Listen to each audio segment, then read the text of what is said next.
Grab your cup of coffee. Sit down for a story. Let's all go exploring. Making it after 40. Making it after 40. Making it after 40. Hello, friends. Thank you for joining me for this week's episode of Making It After 40. I am your host, Lisa Rodriguez. I am an actor and writer who is still trying to make it after the age of 40. On this show, we explore what it means to be an artist trying to make it as a middle-aged person. On today's show, I chat with Michael Tow.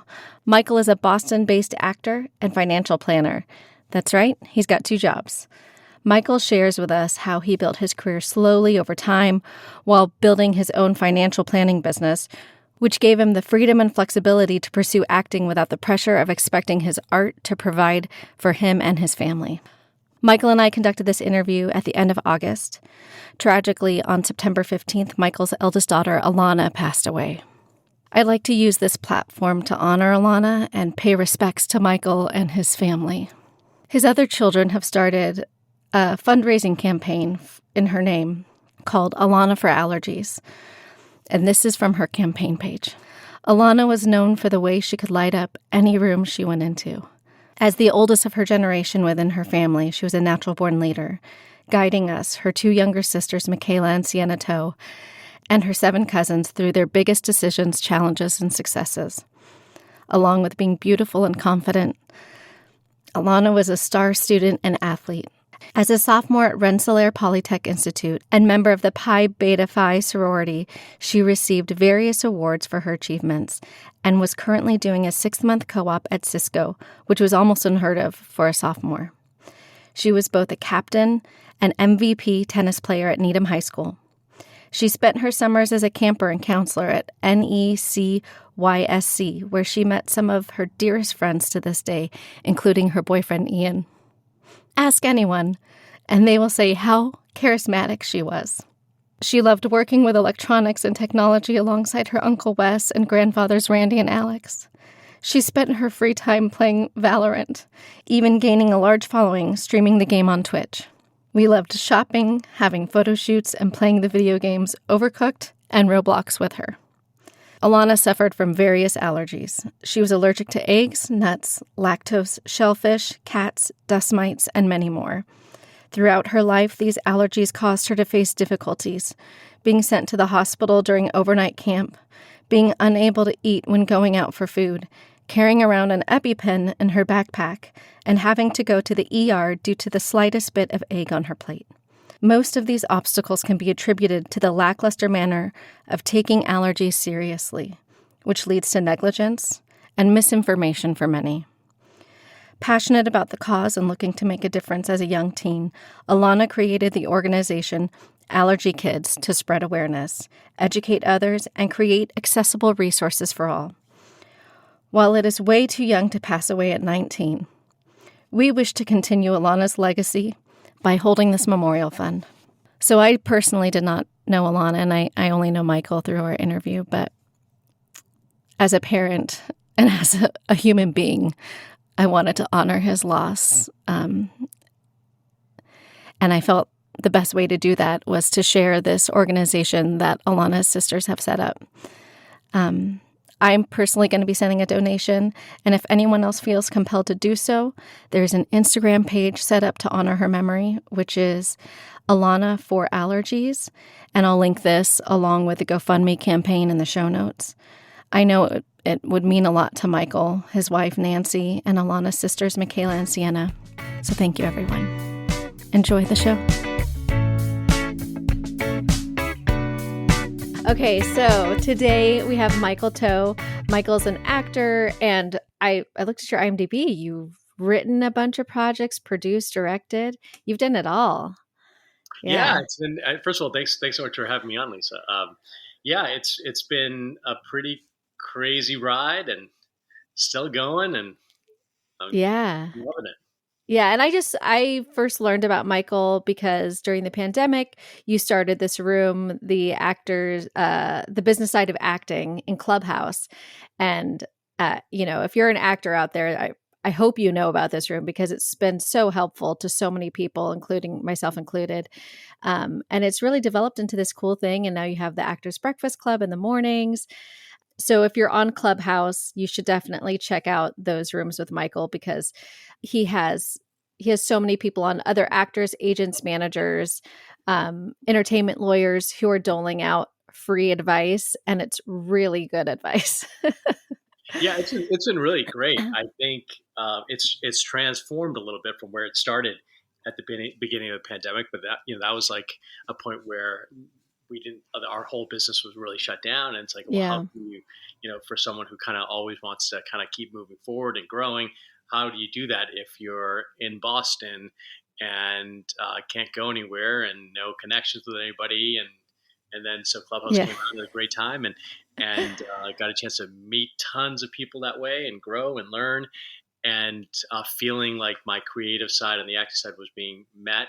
And it's now transformed, now that it's been 2 years almost, with Clubhouse. It's transformed to a Mhm.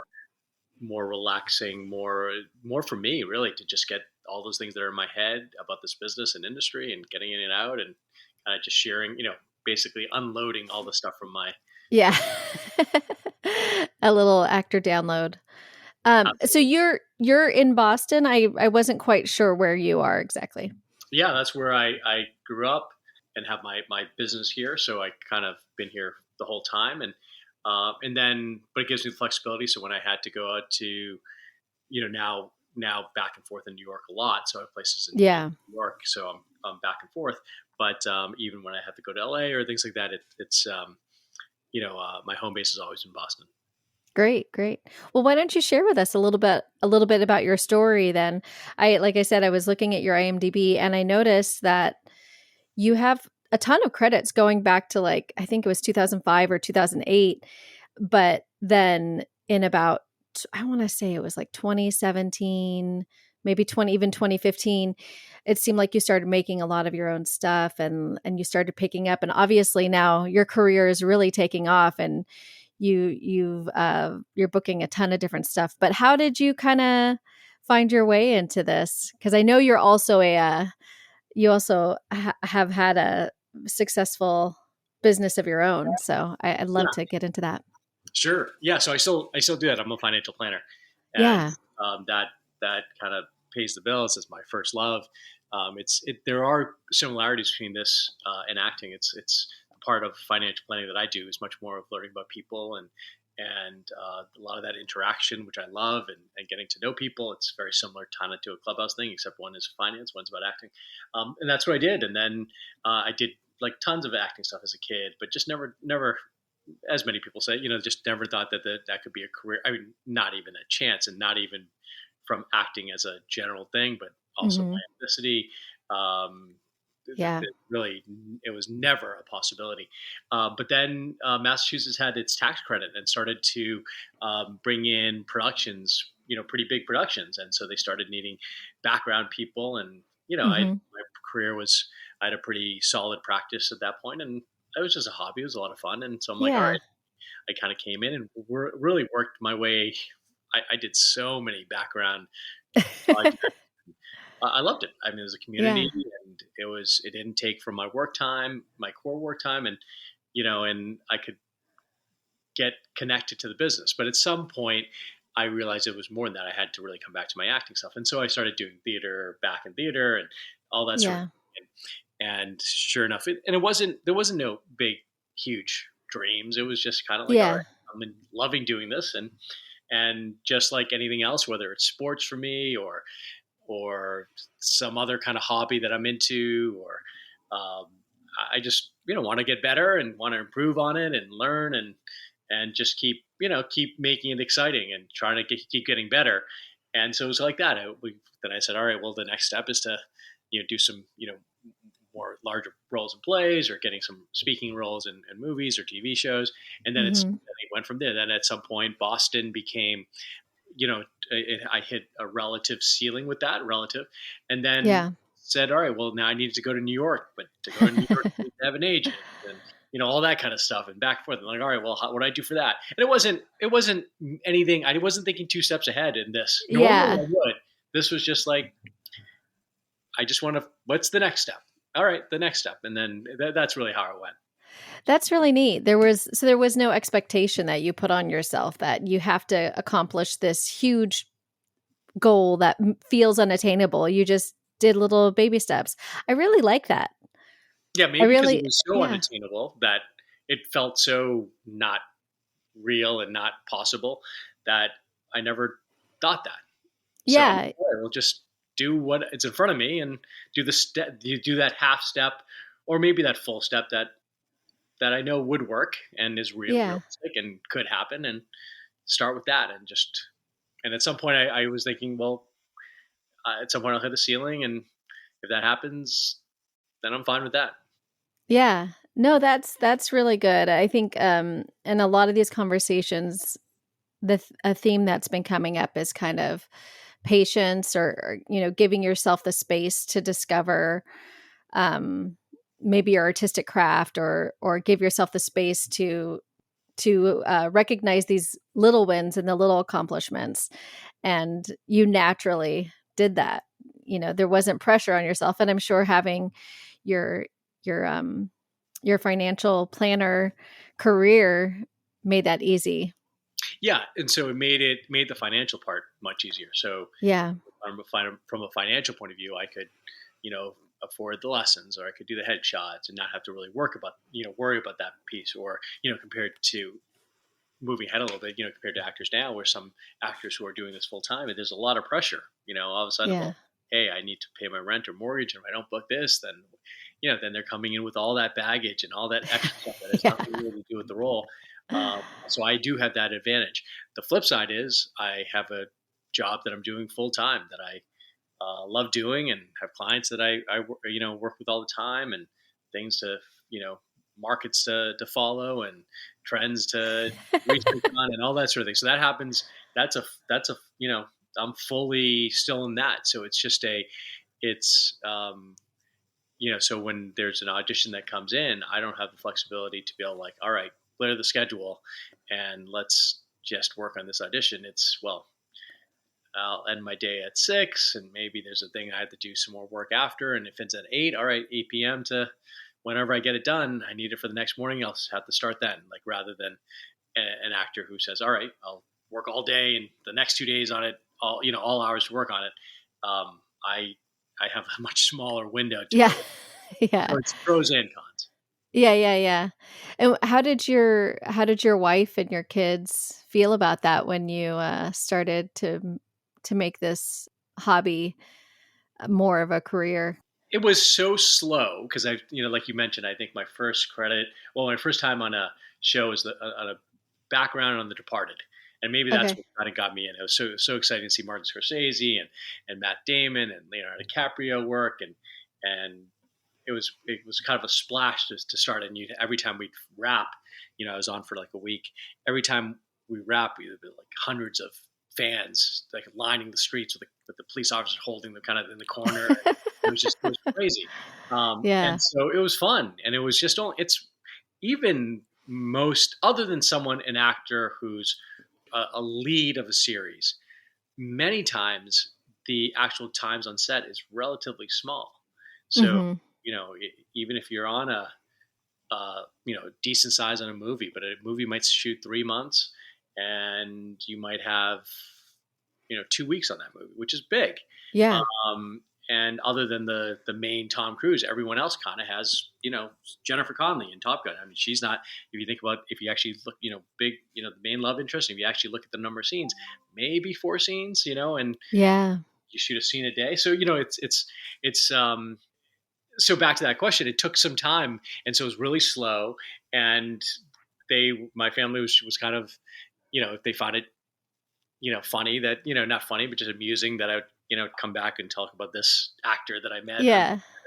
Got a chance to work, see this person in action, and they didn't take it seriously. They actually kind of like making fun of me at first, like, oh, they're not really gonna, why do you keep doing this acting stuff? But what I used to always do is I would write my daughter, who's now 19. She would write I'd write letters to her every time, like I would go away for something or Yeah. apply to something, and I'd write this like kind of a journal for her, like, hey, honey, and this is what I'm doing. Uh-huh. And just this past Father's Day or Christmas, she went back and read them, and she's like, Oh, wow, and they go back 15 years, and they were writing was writing about like, hey, I've got a stand-in role here, and I'm yeah. trying to work on this, getting a line here. I finally got my first run, and it was actually a chronological order of like my career in some ways, and she said, Yeah. wow, here we are, kind of making fun of not making fun of, but just making light of what you love doing. But wow, look how long you've been doing it, how hard you've been working. If you think about it, it's Yeah. 15 years now. And even though the last few years have been some major projects, including, the series Regular on the show, Yeah. took a long time. That's really cool. One, that your daughter is recognizing the work that you put in. Because I definitely feel like, my eldest is 12 years old. And so he doesn't always recognize all that I'm doing. He's kind of like, oh, mom, I have so much going on in my life. You wouldn't understand. He's still kind of in that phase, which of course he does have a lot going on in his life. He's, Yeah, yeah. pretty long. Yeah. But it's really neat that now at 19, your kid is recognizing that. But also, like you said, 15 years, that's a long time. And I think that's that's another common thing that comes up in the show, is that it really takes 10 years of persistent work to kind of start to make headway. And so now here you are 15 years, and like you've booked the series regular on an Apple TV show, and that's really cool. But I think I want people to really take that in, that it is such a long game. You hear it all the time, but time and time again, you hear it. It's going to take at least 10 years. And of course, Yeah. they're the one-offs, but yeah. Yeah, and if you right, and for that to happen, you really have to like what you do. Not even like what you do, you have to really love what you do. Because to do anything for 10 years and the amount of time and effort we have to put into this, and living and breathing you can't just want the end goal of the fame or just being on TV or all that kind of. You have to really enjoy the process of it, and all the steps that are there until 10 years later, because otherwise you would burn out. And that's what happens to a lot of us, people who like it but don't love it. And 10 years is a long time to do something that you don't love. Yeah. Yeah, it is. And then I think just having the other key to that longevity is having that financial stability with your financial planning. I'm really, in this podcast, I'm really starting to think that a really smart way to go about approaching this business is to pursue a career in something that you can live with. You don't have to love it, just something that you can live with. Have your family, get established, and then when you're about 35, 40, 45, go do your acting thing. Because I've interviewed so many people who, after the age of 40 or in their late 30s, mid to late 30s, they start going after their dream. And if they have something, some kind of career established, like maybe if you're in like a management role and you have a little bit more flexibility in your job, or you own a business, you have that flexibility in your job, you can now go after your dream or your passion, the thing that makes you happy, and you have that stability. It kind of seems like that's maybe the smart way to go about it. I agree. Because it's, if I look back now, I don't know if I would start earlier, because I started in my early 30s. I would say start earlier and try to take some of those steps earlier. But I don't think I would go back and say, oh, imagine if I did this fully and went to a conservatory for college or a university. Right. I don't think I would recommend that either, because I don't think I would have been able to get to this where I am now without the experience that I had from another career and all the offshoots of that. There was definitely creative part was in there, I did a lot, I do a lot of, volunteer work and, sit on a lot of boards and things like that. And Hmm. that experience and understanding what that dynamic looks like, what personalities are in those situations, people involved, the dynamics of those kind of scenarios, I bring into my characters. So, you have Yeah. a character that comes into a high powered lawyer or someone in a boardroom or head of a company. Yeah. If you've never worked at a company or never been in that kind of scenario, Yeah. there's an authenticity piece that is going to be a little bit disconnected, and you have to be a really good actor to be able to close that gap. Whereas for me, that's something that I'm familiar with, and so Hmm. that jump from being there in real life to switching over to that as an acting is not as big of a jump. Yeah. I watched your reel, and you can see that in the roles that you play, that you can bring in that authenticity as the lawyer or the businessman or whatever. By the way, I haven't watched the movie yet, but watching the trailer and then watching your demo reel for Lucky Grandma, oh man, I was telling my husband about this last night. It's like, we have to watch this movie. It looks so good. I only saw what was in your demo reel, but your character, what is it, Little Handsome? Yeah. Yeah, Little Handsome.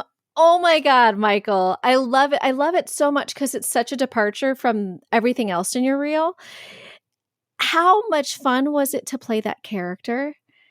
Yeah, it was great. I mean, Lucky Grandma won the AT&T Untold Stories, and they got $1 million to make the movie.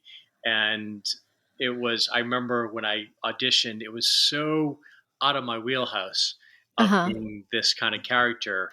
And here I was trying to be like this tough guy and this tough gangster guy. And all right, if I put on a leather jacket, then I'll be a tough guy. And there were these people who were in the audition room that were real gangster types, grills and full tattoo sleeves and whole it was. And I realized, oh my god, I actually asked the casting director, a big cast director, and I asked her, and I like, can I audition for this other role?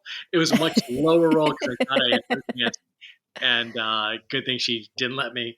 and Yeah.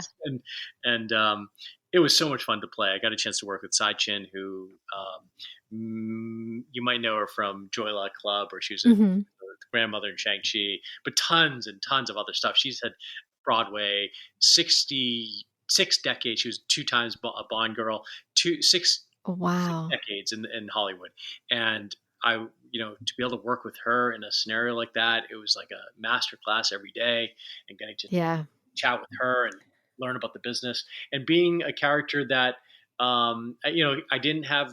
I had training, but not not a core process. So to me, it was exploring, and I would get in my character in different ways. And I remember one of the producers coming to me like, "Oh, I love it when how you kind of get into character." I'm like, because I would kind of go in the corner, Yeah. get myself kind of psyched up for a role, and kind of but not in a way of like, oh, I'm trying to be an actor. This is an actor. No, it's just like I had to kind of just get myself in this crazy place because it was a crazy character, and I'm like, I didn't have any technique to really do it. So Yeah. I would just and it was so much fun. But I would definitely recommend to watch the movie. It is Yeah. so it's really a great movie and really funny. And I'm not saying it just because I'm in it. It's Yeah, no. It looks so good. It looks really fun. So I'm hoping maybe we can check it out this weekend. Well, and then also, even you were talking about getting into character, like, to me it's like your face was even different. Like, your face changed when you were that character. You almost look like a different person. Like, at first I was like, "Oh wait, that is Michael." Cuz it was so different from what you're used to seeing with the types of, kind of corporate roles that you typically do. Yeah, and it's funny actually. The corporate roles, that was really a certain time frame, because my last it's shifted. So in the Mhm. last, including this role on City on Fire, the new Apple TV series I'll be in, that comes out in 2023, and Yeah. roles before that, in The Resident, a bunch of stuff that I was really large series regular roles, large recurring guest star roles that I was up Yeah. for. It shifted, and it shifted actually much more to emotional, not emotional, but emotional scenes with a character that is a Mm, dad that is dealing with a lot of you know tragedy and that kind of character. It's shifted. So yeah. while kind of the earlier parts of my career were much more that corporate type and maybe a lot of times a stereotypical corporate type, it has shifted, Yeah. and which is also an interesting step. So how did maybe you could tell us how that Apple role came about, because that must have been an exciting turn in your career. Yeah, the year before that, 2021, there was a lot of things that were happening that was really cool. My first time of really being up for seriously in contention for some really large roles, Yeah. large series regular roles that I knew I was up against very well known actors, and I was in there. But it wasn't it wasn't really getting any. I was while I was getting close, pins and veils, and I knew I was in the mix, Mhm. not getting bookings. But I knew my work. I felt my work was really good, and I've been training really hard and coaching and rehearsing and really working on my craft. And I knew that it was a point where I was getting. I knew I was close, but it wasn't ready yet. And then at some point at the end of that year, all of a sudden something happened. Maybe a looseness that maybe less pressure on booking, Mhm. and kind of like like when in sports when you have a certain streak going. At some point, if you're in a slump, you could easily get stuck in that slump. Yeah. And for me, at some point, there was a freeing point of like, I know I'm doing good work. Let's stay with that. It will come. And some my reps at that point had really helped me believe in myself in that way. And there was some looseness that happened, and all of a sudden, the roles started to come in. I had lost my grandmother back before the pandemic, Mhm. but but I could access a lot of the emotions and feelings that I could translate into some of my characters, Yeah. and that had traction. So Mhm. some of those big roles had had ties into those kind of those kind of characters, and when City on Fire came out, I was down in Atlanta on The Mhm. Resident, and I was playing a dad who had was a mom who had a serious car accident, not sure if she's going to live, one of those kind of serious emotional roles. Yeah. And in the middle of it, I got this audition for City on Fire, and kind of just a standard audition. Didn't think too much about it, but same kind of scenario. I felt like I could access that emotion pretty easily, with some help from people there on the tape and helping from the resident. Had some a wardrobe person that kind of helped me there, and I borrowed some stuff there and for the audition, and then actually I was up for three different pilots Oh, wow. during that time frame, and uh, so but I again had gone through a whole year of really not getting anything major, Yeah. and so I didn't think too much about it. And then when I booked it, I didn't realize the size of it. The people who are connected to the project are huge. It's Josh Yeah. Schwartz and Stephanie Savage, who created the OC and Chuck and Gossip Girl and so many different projects. So it's Yeah. really exciting. I can't wait for it to come out. Yeah, that it is so exciting. And there is something to be said about having, like we talked about, just a minute ago, is having those life experiences really help you with your acting, and in this case, allowing you to access those emotional points. I've had that experience with my own losses in my life. You find that you are able to have something to pull from to go there. Right, right, Yeah, and and it feels less scary because it's like you've been there so recently in real life, so it's like, "Okay, well, I can make this happen on the page too." yeah, it's true. And it also, to me, when I was doing the not also the audition, but every time I was on set, it was pretty an emotional roller coaster. Even not even roller coaster. It was the depths of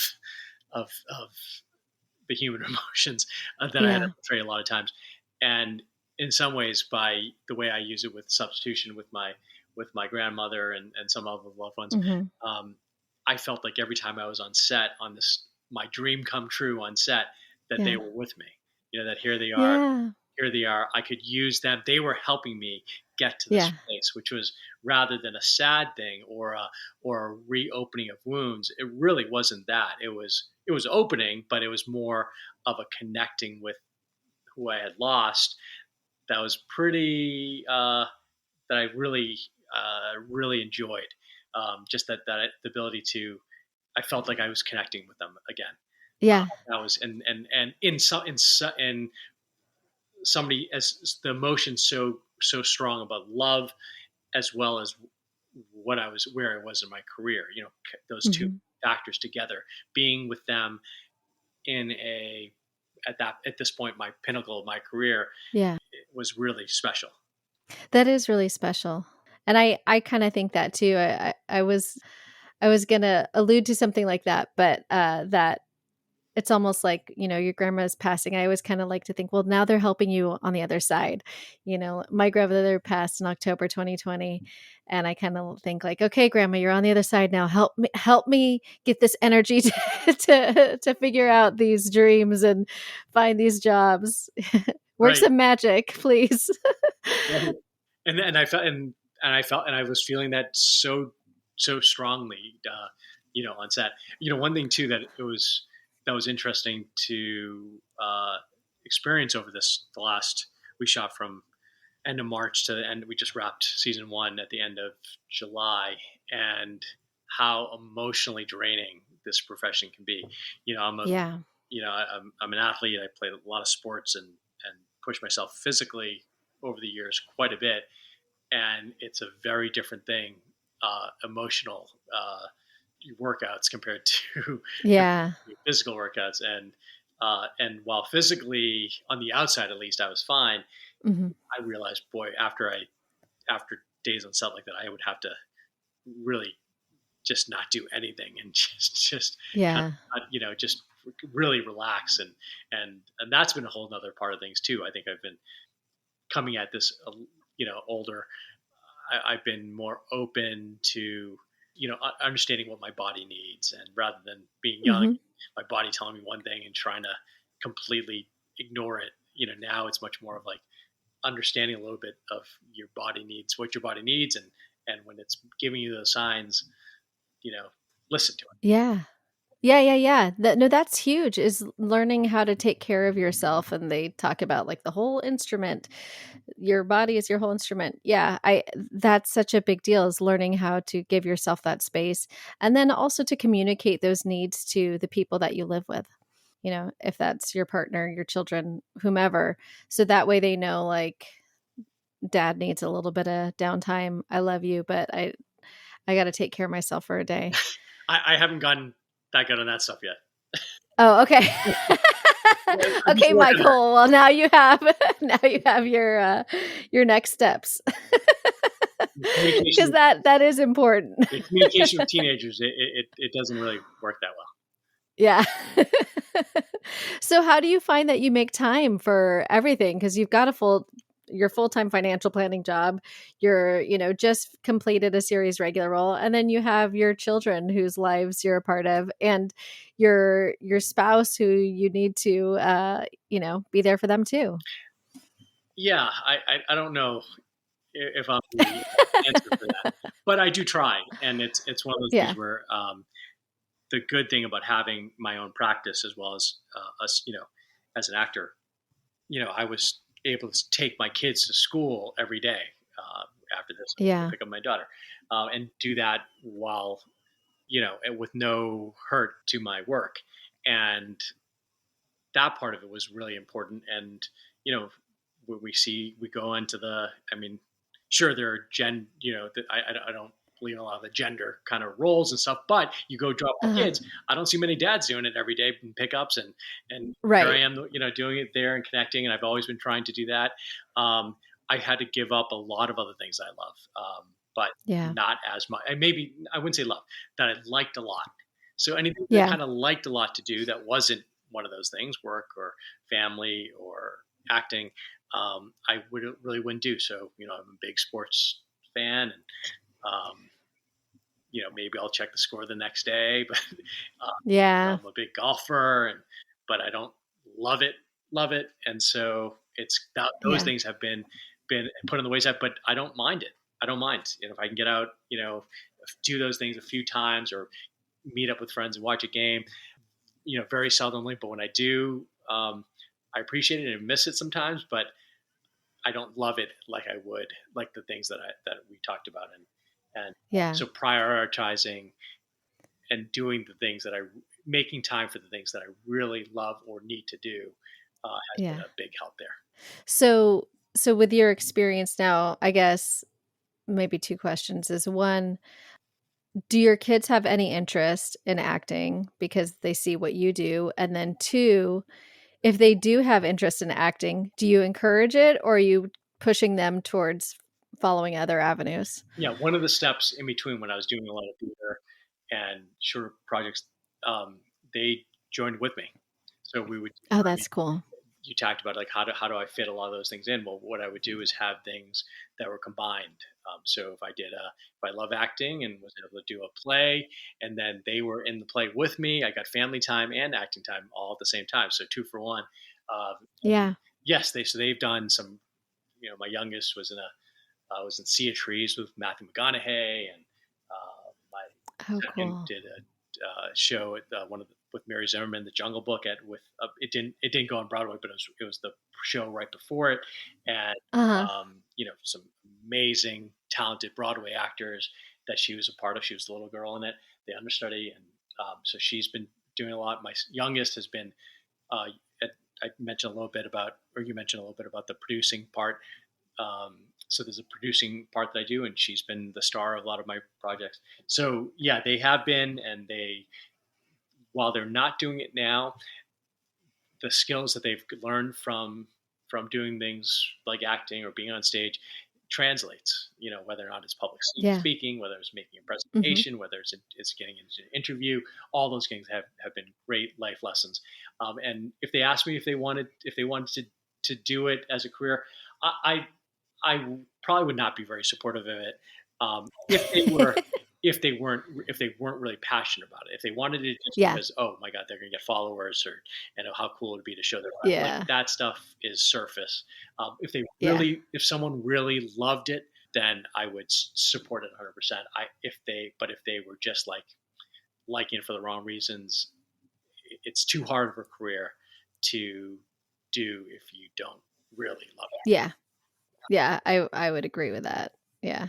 And I think you're right about the public speaking thing. My kid is in drama class at his middle school this year. And that was one of the things the teacher said, which I really appreciated. She's like, "We're not here so the kids can book television shows.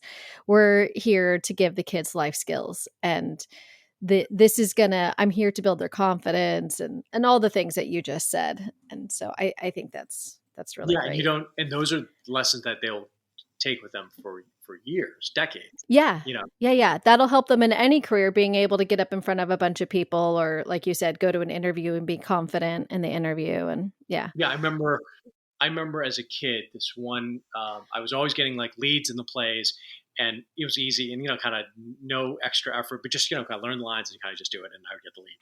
And I remember this one year, we did Huckleberry Tom Sawyer and Huckleberry Finn, and I went up with Uh-huh. Huckleberry Finn and expecting to get the role.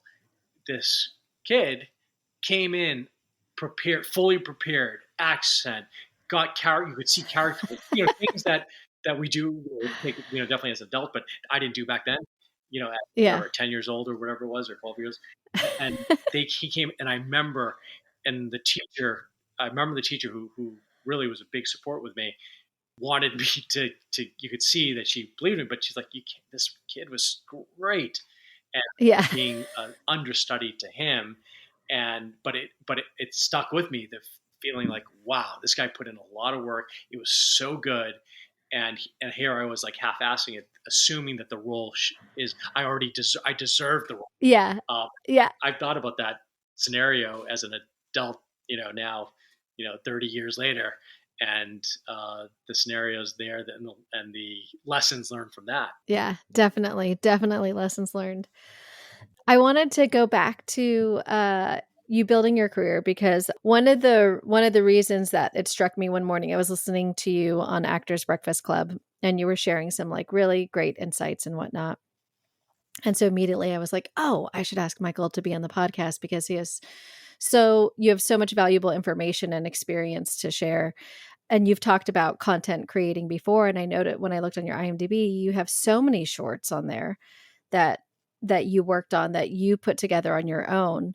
And I was wondering, was that part of the catalyst to starting to book more TV roles? Because like you really, like, people will be like, oh, I made a YouTube thing, but you made like, I don't know, like 10, 8, something. You made a lot of stuff. So I'd love to hear your experience with creating your own content. Sure. It got to a point where the career, at some point so I got myself an agent, but at some point I didn't feel like I could do anything. Like there was nothing else I could really do, but just, it was just whenever the audition would come. But if you didn't have any auditions, I didn't like that fact of having no control. So Yeah. I started producing more things. Started like doing these 48-hour projects, and then I then building up to larger things. And we have a 25-minute short film that won a lot of awards. Oh, Really that's high cool. produced project. And what I started realizing was I actually, from a creative point of view, I got a lot of creative needs like satisfied by doing that. It took a lot of work, but it used the skill set of having great actors that I was friends with, great people in the industry. Yeah. Producing, directing mind. My co-producer Taya Arboleta is fantastic. He was so, he's a Emmy Award-winning producer, and so we kind of connected there and started doing more and more projects. And I'm very, I do a lot of social justice kind of activism type of stuff. And here we could use video form to kind of do some of that. And a lot of our videos, one of our videos has 30 million views. It was, is that the one mocking the Waters? Nope. This was That's Not the Nanny. It was a BBC with a little kid. This guy's on an interview, and this little kid kind of comes in the middle of his interview, and the guy's yeah. So and then this woman comes in and pulls the kids out, right, and in the middle of it, and like she's ducking down, thinking that she's out of frame, but you can see the whole thing. Yeah. The kids don't even care, and he's on the BBC. But the woman was Asian, and like all the comments about her were hilarious. Like they loved the video, and they're like, "Oh my god, that nanny was unbelievable." But it wasn't the nanny, it was the wife, and I actually thought it was the nanny as well. But it was the wife, and it was one of those things. It was an interesting concept of kind of unconsciously we just kind of assumed that was the nanny, and why? Because the person who was speaking was not. He was Caucasian, so it was like all of a sudden that's why that's the assumption, right? And so we made a video on that to parody that and make a commentary about that. And that has it's got picked up by a lot of other sites. And then then we started doing other projects that had some pretty meaningful commentary that did one called early in the pandemic called Coughing While Asian, and this was a different time frame early in the pandemic, and that got picked up by USA Today, and I think that's in 10 million views or something. So wow, it's been great. A lot of times in the videos, I really don't like actually producing and being in the video not that I don't like it. It's just that it's hard because I don't feel like I can act as well. Yeah. Really what comes first is producing stuff at that scenario. But at the end of the day, you usually have to. And a lot from understanding from the other side of camera and what a producer director needs and wants, and what makes it easier for them to cast somebody, and what scenarios are and having going through the casting process, you can see it's not necessarily always the best actor. It's maybe the actor who's available there and doesn't seem like trouble, and will be like someone who won't be pain in the ass to work with, and just will come in and really supportive of the project. I'll work with that person. I'll make a scenario where that person will we can get them in, compared to who might be a great actor, but is going to be difficult to work with and has different parameters, and maybe needs to be out by this time. Sometimes I'll say, all right, I'll go for the third best actor, because in that case, at the end of the day, it's the project that comes first, not an individual.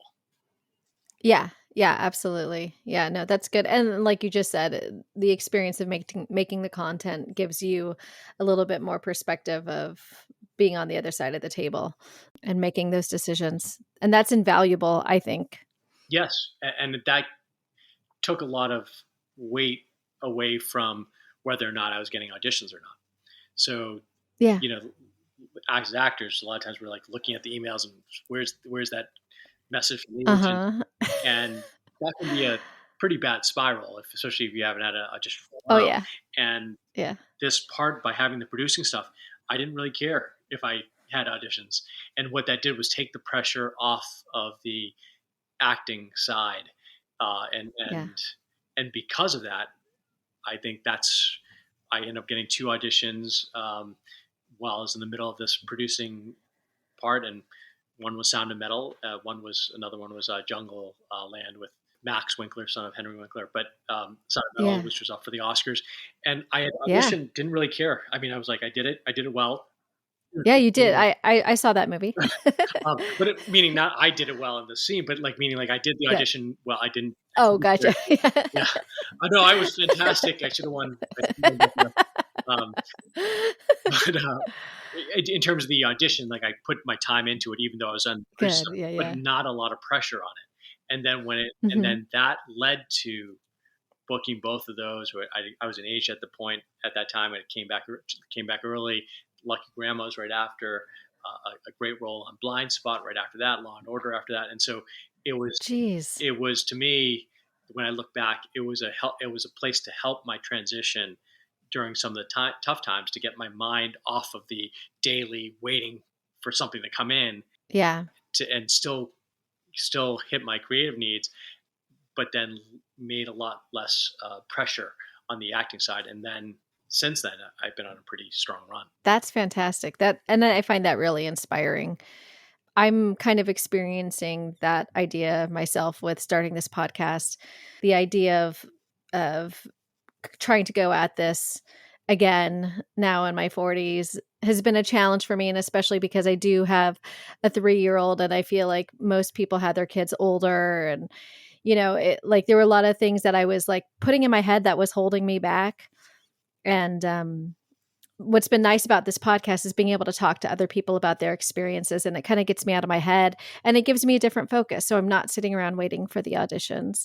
With a 3-year-old, how do you get the quiet time to do a podcast? Oh my gosh. Preschool. Preschool. Yes. She is in full-time preschool. And so I make sure I do these during the day when she's gone. And then I try to edit while she's gone. This could be your time resting. No, rest doesn't happen. I want too much. I demand too much of myself. Rest doesn't happen. My husband is I'll be cleaning or something like that in the evening, and he was always telling me, he's like, come sit down. You're making me feel bad because I'm not doing anything. Yeah, I have a hard time sitting still and stopping. I'm always thinking, well, I could be doing this. I could be doing that. I think we're very similar. Yeah. In terms of your career, I read an interview that you did with, I can't remember the article, but you talked about your experience with the stereotyping, and how for a long time in the beginning of your career, it was a lot of types of roles where they'd want you to do an accent. And obviously now it seems like you just get to be you.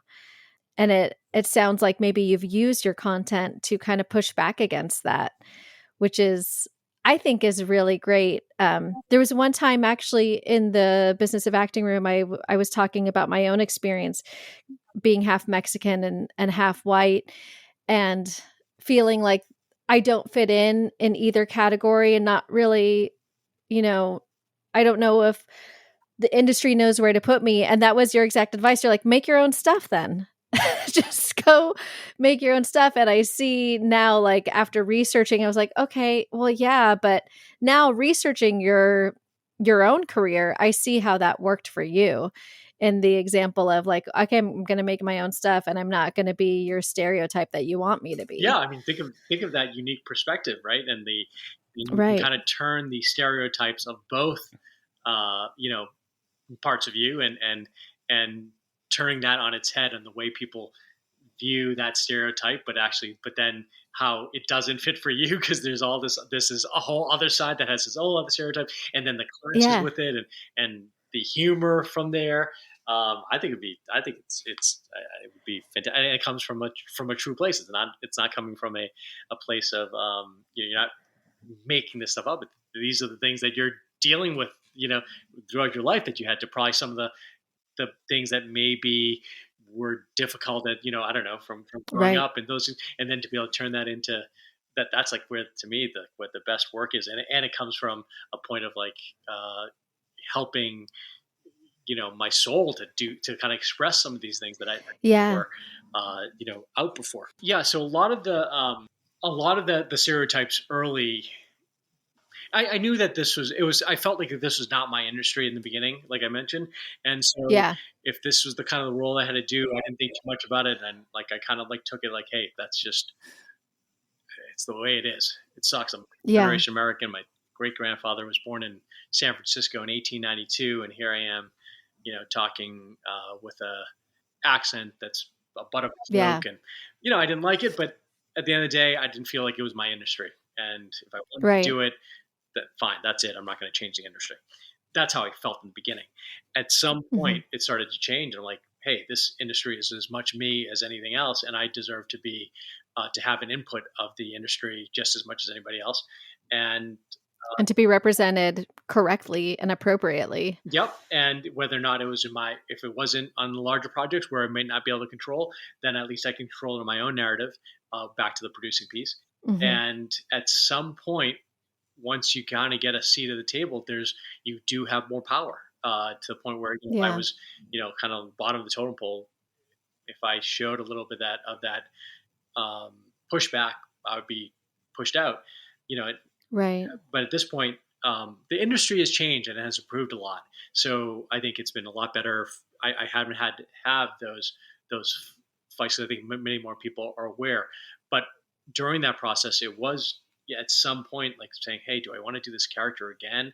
I remember doing a Yeah. scene with Dave Franco on Unfinished Business, and it was a typical scene very similar to Kem Jong and The Hangover. Mhm. And here Dave Franco was like, I was a butt of a joke, and Dave Franco throwing up in my face with fake tomato sauce in his mouth, and it was Yeah. so, I understood where he was coming from. So it wasn't Dave, but just from I could understand where that humor, where it was trying to do, but it, at the same time, it was just degrading.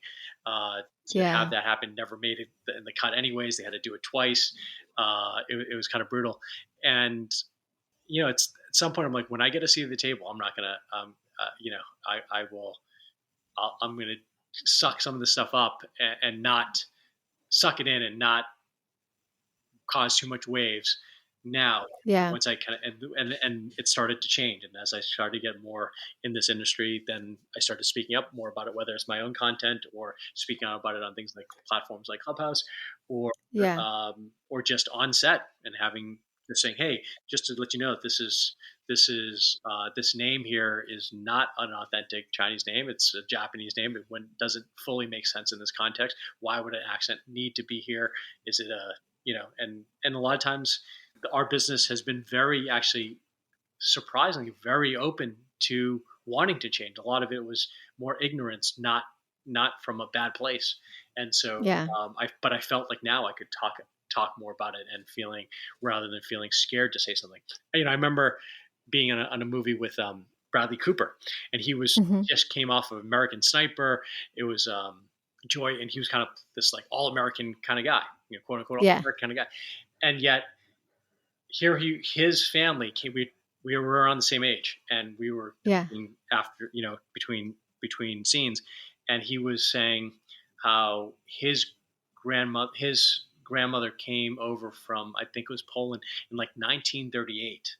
And I'm like, Yeah. here I am, here my family is here almost 50 years longer, and he is playing an all American guy, Yeah. sniper, and Mhm. all these kind of things, and leads and moves. And here I was I just come off the role with the Japanese business guy who wears Yep. a tie as a bandana around his neck, on a drunken suit with just his underwear. Like it just kind of Yeah. was that kind of. It was just like having that conversation with each other. He, we were, he was open for the discussion too.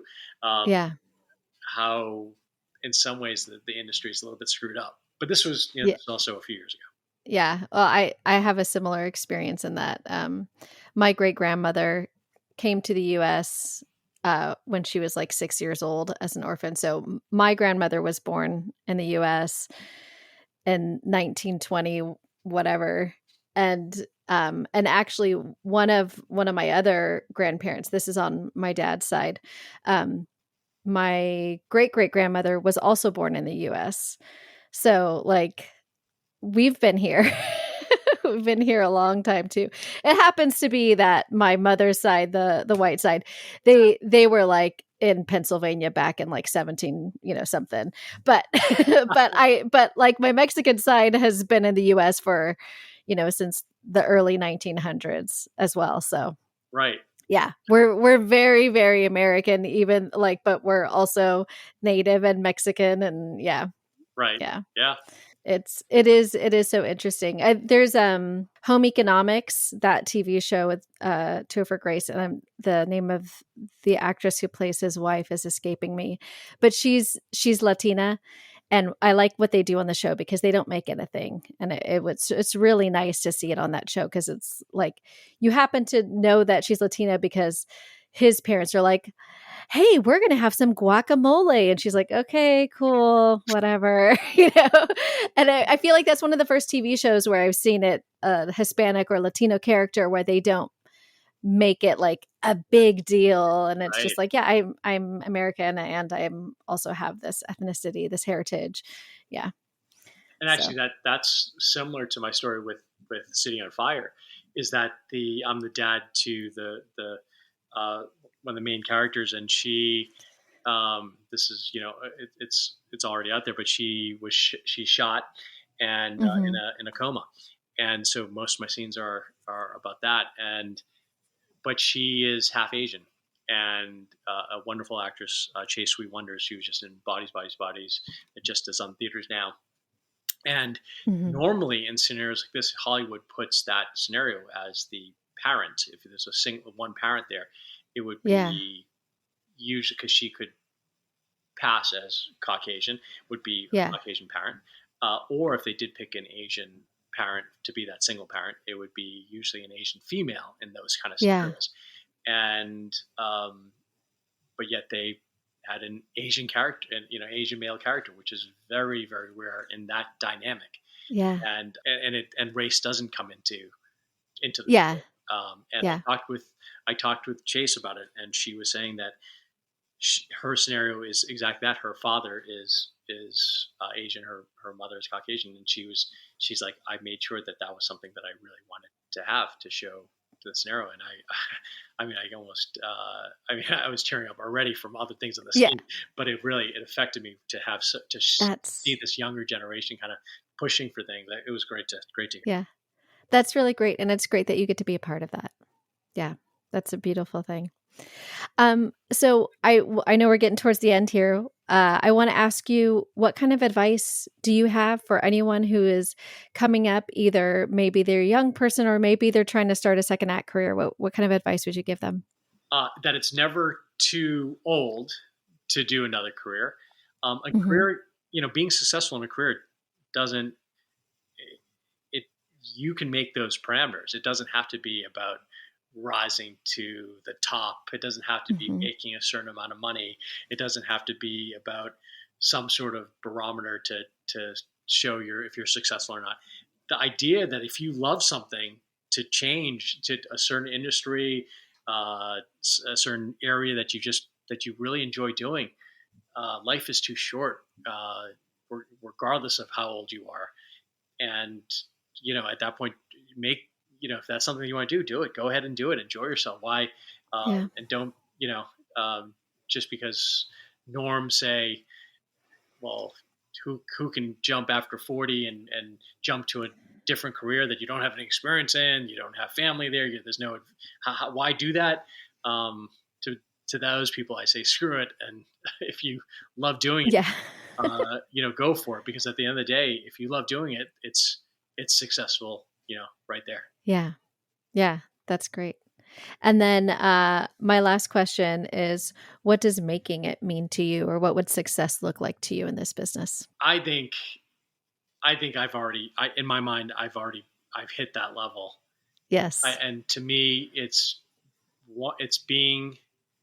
believing that I am an actor and not, and I see it from my conversations with other people, like what do you do? And, I talk about my financial stuff, but then when I bring up the actor stuff, not feeling like, oh, if I say I'm an actor, well, I don't, like, if they haven't seen me, am I really an actor? Right. Not having that imposter syndrome. And at some point over the last maybe 2 years, it's gotten to the point where when I say I'm an actor, I'm an actor.